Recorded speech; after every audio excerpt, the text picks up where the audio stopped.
Hello, hello! Dernière vidéo de 2015, un look pour célébrer la nouvelle année, donc quelque chose de smoky, de sexy, avec un petit fini métallisé. J'espère que ce look-là saura vous inspirer à vous amuser avec vos fards pour célébrer la nouvelle année. Donc sans plus tarder, voici les étapes. D'abord et avant tout, je viens appliquer une base et celle-ci c'est la base à tenue extrême de chez Les Oitiers. Super pratique parce qu'elle a une couleur légèrement justement teintée, elle a une couleur à l'intérieur, ce qui fait en sorte qu'on vient unifier la paupière supérieure et on a justement une tenue longue durée en M. Je vais venir appliquer un crayon noir dans la muqueuse. Je vais prendre le crayon Perversion de chez Urban Decay, donc dans la gamme 24/7, et je vais venir en appliquer sur la muqueuse du haut et sur la muqueuse du bas, puis je vais me rendre presque jusqu'au coin interne. Pourquoi est-ce que je me rends pas jusqu'au coin interne? C'est que normalement le crayon de toute façon migre légèrement vers le coin interne et ça évite de se ramasser avec beaucoup de matière au coin interne de l'œil. Je vais venir ensuite encadrer l'extérieur de l'œil et je vais faire la même chose en haut. Donc c'est comme si je faisais un petit triangle à partir du centre de mon œil vers l'extérieur. Je vais ensuite venir fondre le tout. Je prends un petit pinceau crayon comme ceci et je viens passer délicatement .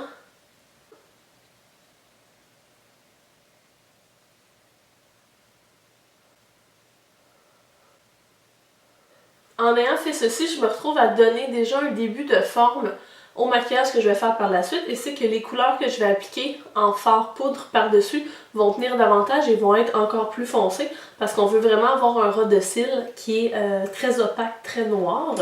Et je viens ensuite travailler avec un fard de chez Les Oitiers qui s'appelle le fard charbon.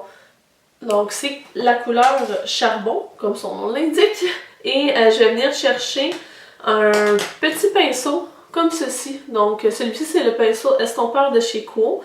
C'est un de mes pinceaux favoris. Et je vais venir appliquer la couleur vraiment près de la ligne des cils, mais je vais quand même déborder là un peu plus haut. Je vais faire aussi le ras de cils inférieur. Donc vous remarquez que malgré que j'ai appliqué la même couleur partout, ici c'est plus foncé que plus haut grâce à mon crayon qui a été appliqué initialement.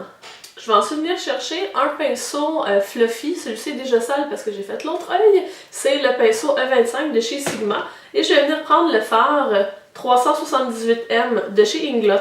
C'est tout simplement un fard gris mat. C'est juste pour me permettre de tracer légèrement le creux.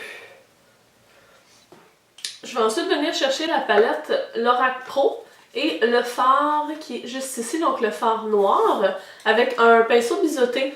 Donc celui-ci c'est le EB23 de chez Sedona Lace. Et je vais venir tracer de l'extérieur comme ceci, comme si je venais placer du eyeliner. Mais en fait on va venir le fondre un peu plus par la suite. Et je vais faire la même chose en bas. Je vais prendre le pinceau juste ici, qui est un petit pinceau en forme de dôme, qui est le EB15 de chez Sedona Lace. Et je vais venir travailler le creux avec déjà le fard que j'ai placé, le noir au coin externe. Donc je l'utilise pour venir créer encore plus de profondeur au coin externe. Je vais reprendre ce pinceau-ci pour venir terminer le travail d'estompe des fards.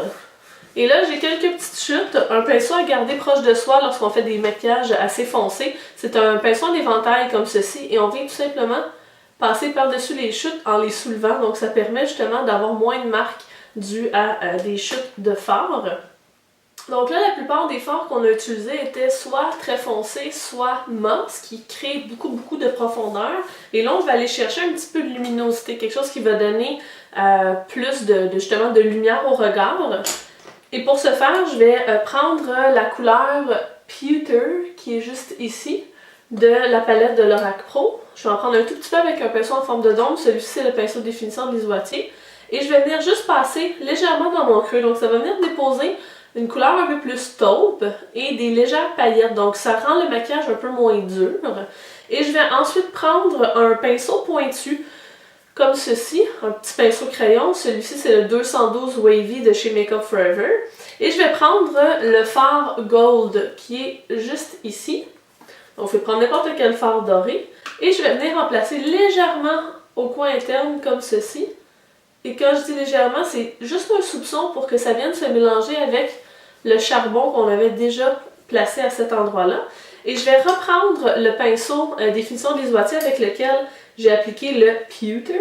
Je vais reprendre du doré et là, je tapote beaucoup mon pinceau parce que je veux juste déposer l'espèce de luminosité du gold et non pas, je veux pas qu'on dise « Ah, elle a du gold au coin interne ». Je veux vraiment que ça soit juste comme une poussière de luminosité, si je peux m'exprimer comme ça. Au coin interne, ça vient donner vraiment une belle dimension au maquillage.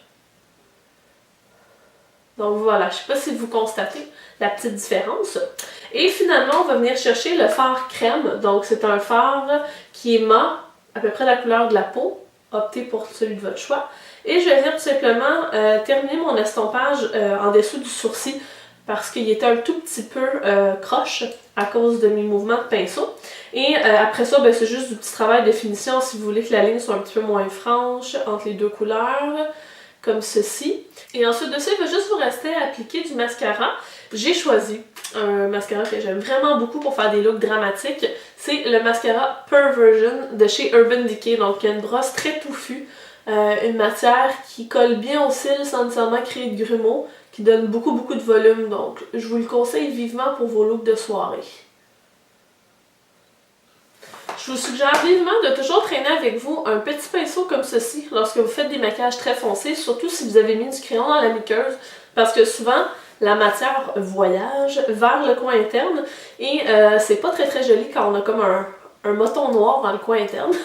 Donc en ayant un petit pinceau pointu comme ceci, c'est un pinceau carrément pour faire le eyeliner, celui-ci c'est le 772 de Sedona Lace, et vous venez tout simplement ramasser ce que vous avez au coin interne sans utiliser votre doigt et venir tout défaire le maquillage qui est au coin interne.